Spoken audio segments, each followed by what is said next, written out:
పెంచే ప్రయత్నం చేసి రెండు పార్టీలు ఓట్లు చేయించుకుంటే నేను విజయం సాధిస్తానటువంటి ఒక దురాలోచన దుష్టాలోచనతో బీఆర్ఎస్ పార్టీ పనిచేస్తే ఈ రోజు వాళ్ళు తవ్వుకున్న గుంతలో వాళ్ళు ఏమనే పరిస్థితుల్లో మనం చూస్తా ఉన్నాం.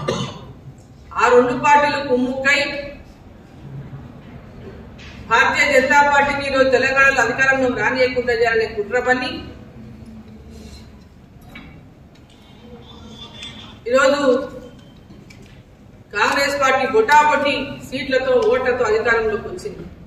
6 గ్యారెంటీల పేరు చెప్పి ఏ ఒక్క గ్యారెంటీనైనా ఈరోజు గ్రామాల్లో వాళ్ళు అమలు చేయగలుగుతున్నారా? మహిళలకు 2,500 రూపాయలు అధికారంలోకి వచ్చిన వెంబడే 2,500 రూపాయలు ప్రతి మహిళకు అందజేస్తామన్నారు. ఈరోజు ఏ గ్రామంలోనైనా ఎక్కడైనా ఏ మహిళకైనా ఆ పథకాన్ని అందజేస్తా ఉన్నారా? మహాలక్ష్మి అన్నారు, గృహలక్ష్మి అన్నారు.